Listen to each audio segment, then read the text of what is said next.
Begin by proposing a conception of citizenship that places the practice of political judgment at its core.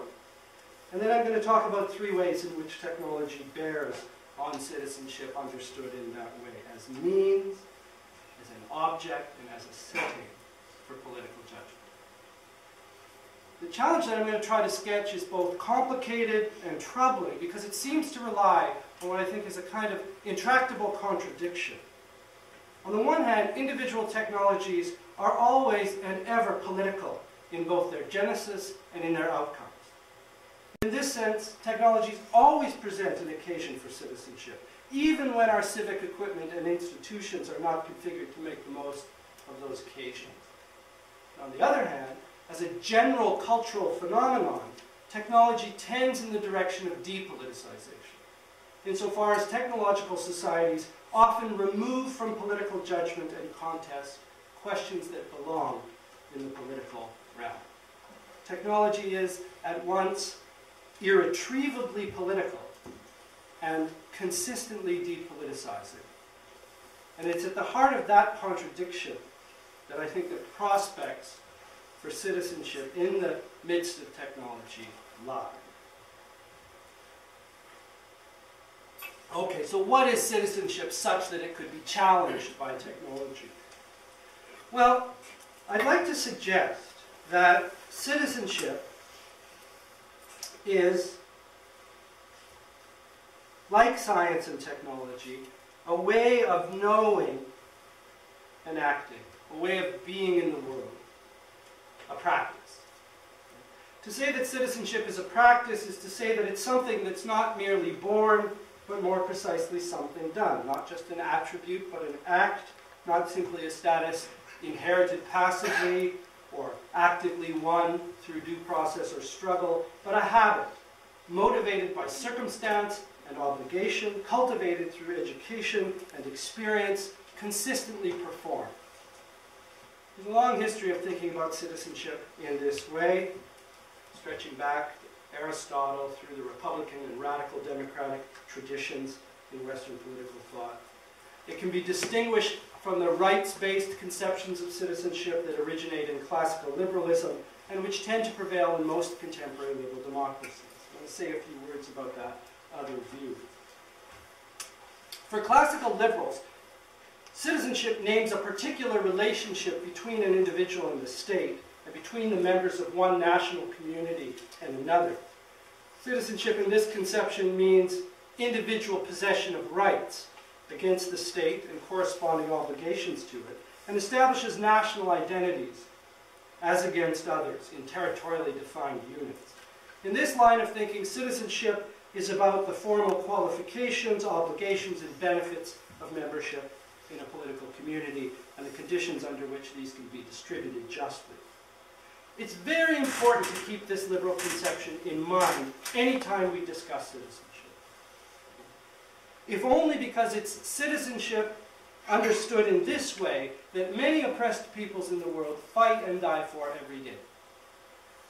And because citizenship understood in these terms is often used as a mechanism for denying certain categories of people basic rights, freedom, protections, and benefits to which they should otherwise be entitled. Citizenship as a category of membership in a community of rights bearers often confronts the marginalized and the disadvantaged as a term not of inclusion and agency, but rather as a term of exclusion and alienation and oppression. Typically cloaked in the lofty rhetoric of universalism, the nasty secret of citizenship is that it remains a term of identity and difference upon which a whole range of injustices get built. And so we can't simply forget these questions of rights and membership. But for my purpose tonight, I want to bracket them temporarily and to suggest that questions of rights and membership don't get to the heart of the challenge that technology poses for citizenship.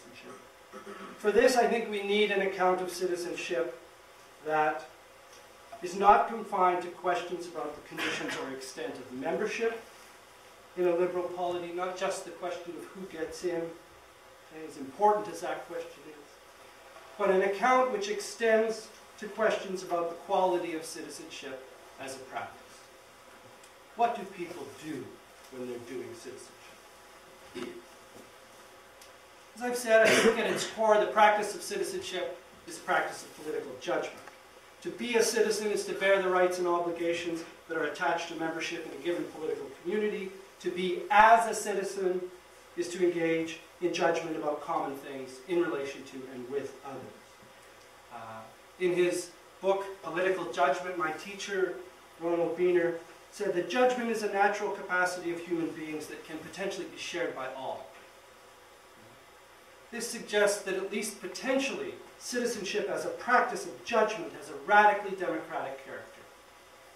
It's something we're all capable of doing, including, we might note, those who are prejudicially or arbitrarily denied the formal designation citizen. Judgment provides a way of thinking about citizenship that puts it firmly within our grasp, including within the grasp of those who, for one reason or another, are arbitrarily denied the status of citizenship in legal terms. As Professor Biener writes, he says, in every contact we have with the political world, we're engaged in judgment. Judging is what we do when we read politics in our morning newspaper, when we discuss politics during family or friendly conversation, and when we watch politics on television. Judging is also what we as academics do when we try to keep abreast of political developments in the world, or when we strive to appraise the course of modern political history. And finally, judging is what we're doing also when we do politics. That is, when we act in a public setting, or assume public responsibilities for which we're held accountable. The normal kind of contact each of us, academics, political observers, common citizens, has with politics is the opportunity to judge. We think about citizenship in terms of the practice of political judgment, then we don't need to restrict the category of common citizens to those who enjoy the legal designation. But rather, we might expand it to include the great breadth and diversity of subject positions present in contemporary political communities. Men and women, straight and queer, religious and secular, native, immigrant, refugee, rich and poor, black, red, yellow, white, brown, and so on. Citizenship as the practice of judgment is an inclusive rather than an exclusive category. This is especially true in light of the broad range of possible modes of engaging in that practice. And in most accounts, citizenship is characterized by participation in political judgment through public dialogue over what our ends should be and what the best means are for reaching those ends. What we do when we do citizenship, when we make judgments, when we do politics, is to engage with each other in public and give each other our reasons. On the way to judgment, we make claims and we consider them in deliberation with others. In this sort of dialogue, we don't simply assert our own interests in speech, but we form the self-understandings upon which our interests are based, through public encounter with the interests and understandings of others. Now, just like the legal category of citizenship, this priority on rational dialogue can also be used to exclude and to marginalize voices and people whose elective modes of expression are thought not to conform to established norms of what constitutes reasonable speech.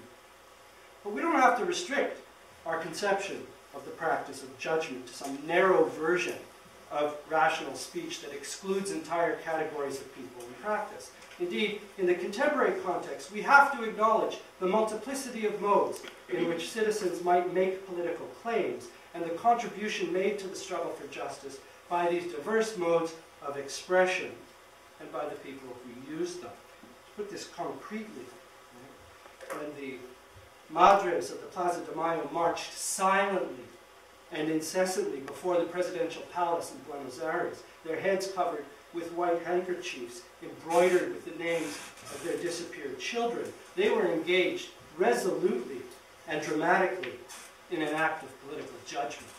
It's not clear that this sort of public mourning comprises reasoned speech or even dialogue, but it's undeniable